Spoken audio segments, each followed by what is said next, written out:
नमस्कार मंडळी. अक्षय तृतीयाला सकाळीच घरात आणा या झाडाचं एक पान.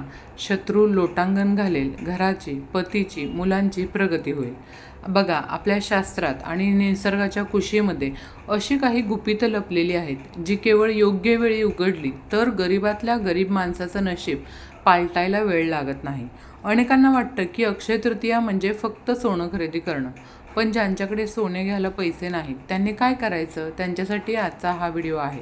आज मी तुम्हाला अशा एका विशिष्ट आणि दैवी वृक्षाबद्दल सांगणार आहे, ज्याचं फक्त एक पान उद्या सकाळी तुम्ही योग्य विधीने घरात आणलं तर तुमच्या पतीची रखडलेली प्रगती, मुलांच्या यशातील अडथळे आणि घराची आर्थिक बरकत यात असा चमत्कार घडेल की तुम्ही स्वतः थक्क व्हाल.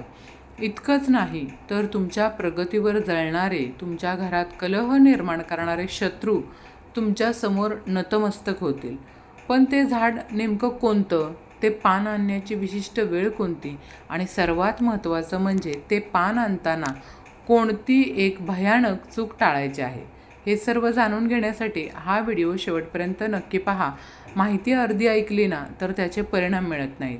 म्हणून एकही सेकंद हा व्हिडिओ स्किप करू नका.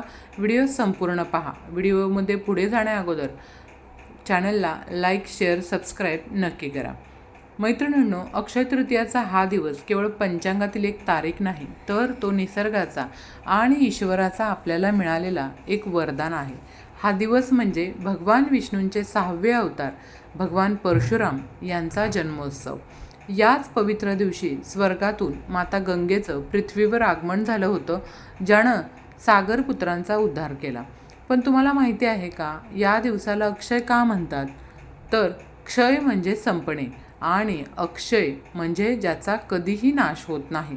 इतकंच काय, तर बघा, महाभारतातील एक अतिशय सुंदर प्रसंग आहे. बघा, जेव्हा पांडव वनवासात असतात ना, तेव्हा त्यांच्याकडे पाहुणे आलेले असतात आणि घरात अन्न नव्हतं. तेव्हा काय झालं, भगवान श्रीकृष्णाने द्रौपदीला अक्षय पात्र दिलं होतं. त्या पात्राचं वैशिष्ट्य असं की जोपर्यंत द्रौपदी जेवण करत नाही तोपर्यंत त्यातून अन्न कधीच संपत नसे. याचाच अर्थ असा की उद्याच्या दिवशी ब्रह्मांडातील सकारात्मक ऊर्जा म्हणजेच पॉझिटिव्ह एनर्जी तिच्या सर्वोच्च शिखरावर असणार आहे. तुम्ही उद्या जे काही सात्विक कर्म कराल त्याचं फळ तुम्हाला 1000 पटीनं आणि तेही जन्मोजन्मी मिळत राहणार आहे. पण आता एक प्रश्न आपल्या सर्वांच्या मनात येतो, तर तो कोणता? आपण तर देवीची भक्ती करतो, रोज दिवाबत्ती करतो, देवपूजा करतो, तरीही आपल्या घरात अडचणी का येतात?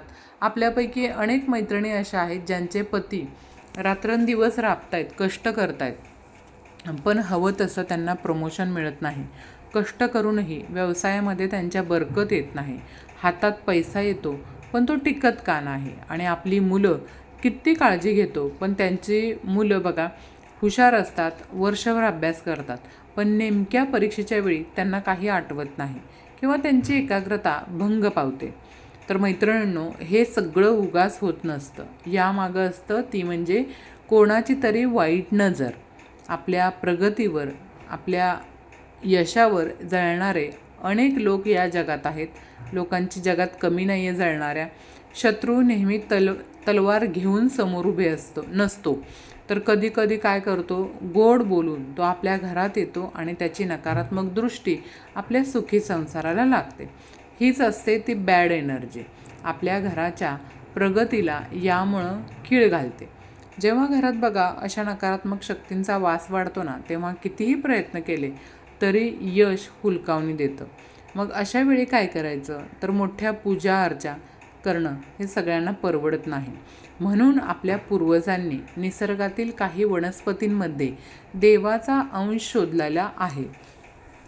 तर आज मी तुम्हाला ज्या झाडाच्या पानाबद्दल सांगणार आहे ना, ते पान म्हणजे केवळ वनस्पतीचा भाग नाही आहे, तर ते साक्षात भगवान विष्णू आणि माता लक्ष्मीचं स्वरूप आहे. शास्त्र सांगतं की ज्या घराच्या उंबरठ्यात हे पान योग्य विधीने प्रवेश करतं ना, तिथं दारिद्र्य राहूच शकत नाही. हे पान घरात आणणं म्हणजे जणू काही तुम्ही प्रत्यक्ष माता लक्ष्मीलाच आपल्या घराचा पत्ता सांगण्यासारखा आहे.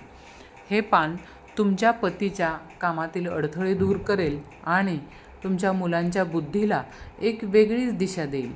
चला तर मग आता जास्त वेळ न घालवता आपण त्या चमत्कारी किंवा दैवी आणि आपल्या भाग्य बदलणाऱ्या वृक्षाबद्दल जाणून घेऊयात, ज्याचं एक पान उद्या जर तुम्ही तुमच्या घरात आणलं, तुमच्या आयुष्यात आणलं, तर यामुळं तुमच्या आयुष्यात सुवर्णकाळ येणार आहे. आता आपण वळूया आपल्या आजच्या व्हिडिओच्या सर्वात मुख्य विषयाकडे, ज्याची तुम्ही आता आतुरतेने वाट पाहत आहात. मैत्रिणींनो बघा, ते झाड कोणतं आहे? तर निसर्गात अनेक पवित्र वृक्ष आहेत, पण अक्षय तृतीयाच्या या मुहूर्तावर ज्या झाडाची शक्ती कित्येक पटीने वाढलेली असते ते झाड आहे पिंपळ.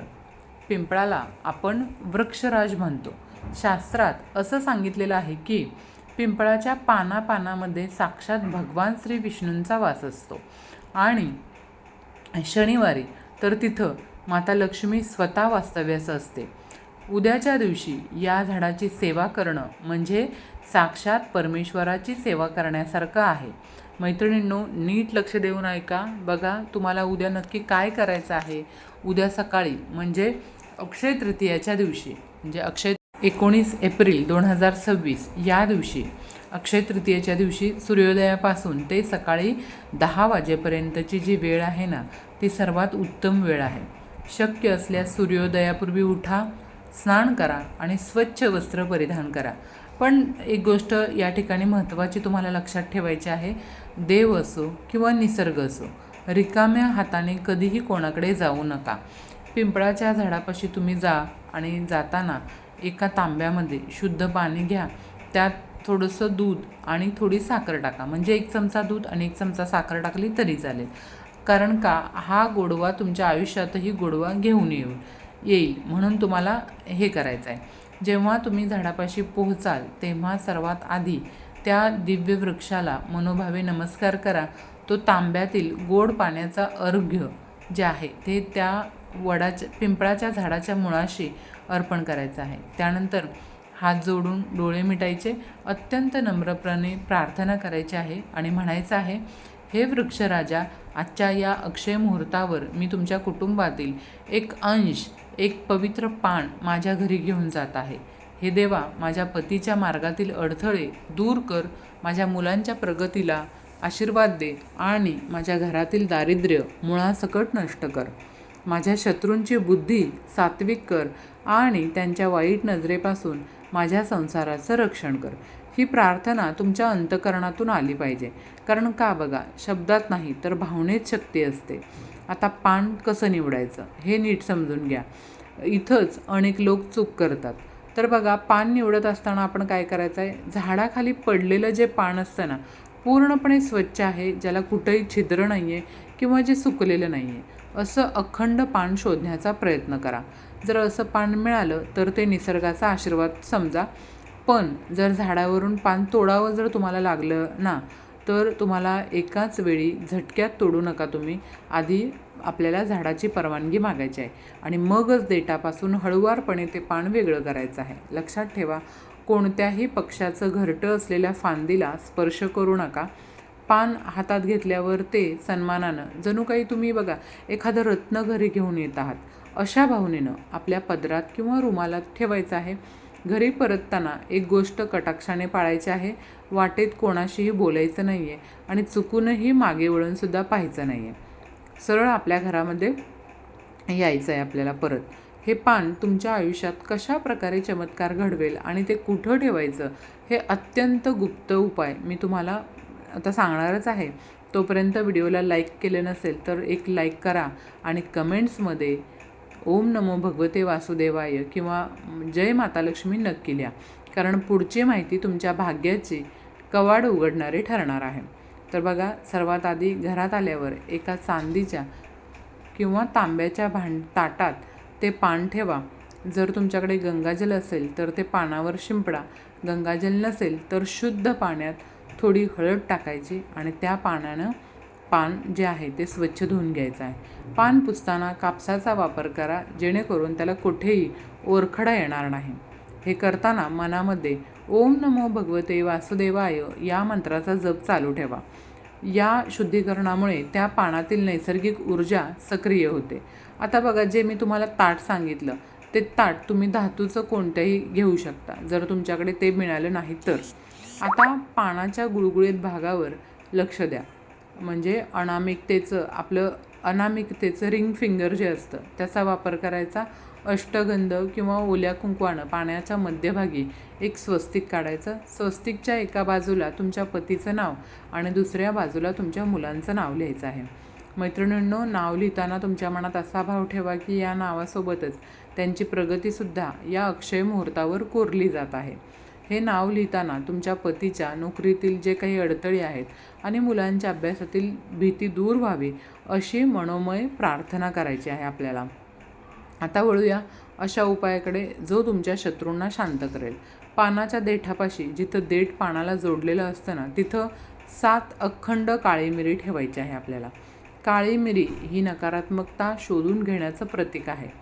ती काळी मिरी जी ठेवणार आहोत आपण, ती ठेवताना डोळे मिटायचे आहेत आणि त्या व्यक्तीचं किंवा त्या परिस्थितीचं स्मरण करायचं आहे जी तुम्हाला त्रास देत आहे.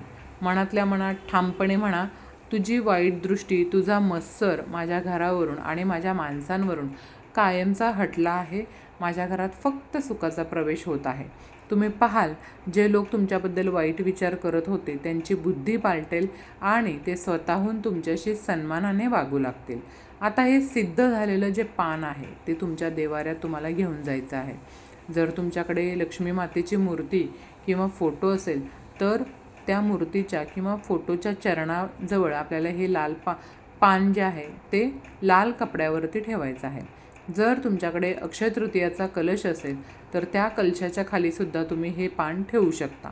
त्यानंतर हे पान दिवसभर तुम्हाला तिथंच ठेवायचं आहे आणि संध्याकाळी म्हणजेच अक्षय तृतीयाच्या प्रदोषकाळी या पानासमोर तुम्हाला गाईच्या तुपाचा एक दिवा लावायचा आहे. दिव्याची जी वात आहे ती उत्तर दिशेला करायची आहे. त्या दिव्याच्या प्रकाशात त्या पानाची शक्ती संपूर्ण घरात पसरू द्यायची आहे. तुम्ही स्वतः अनुभवाल की अवघ्या काही दिवसातच घरामध्ये तुमच्या जी चिडचिड चालू होती किंवा चिडचिडीचं वातावरण होतं ते कमी होईल. पतीला आणि मुलांना प्रगती होईल. तर हा माहितीपूर्ण व्हिडिओ आपल्याला आवडला असेल अशी अपेक्षा करते. जर आवडला असेल तर चॅनेलला लाईक, शेअर, सबस्क्राईब नक्की करा आणि व्हिडिओ शेवटपर्यंत पाहिल्याबद्दल तुमची मनापासून आभारी आहे. धन्यवाद. श्री स्वामी समर्थ. जय जय स्वामी समर्थ.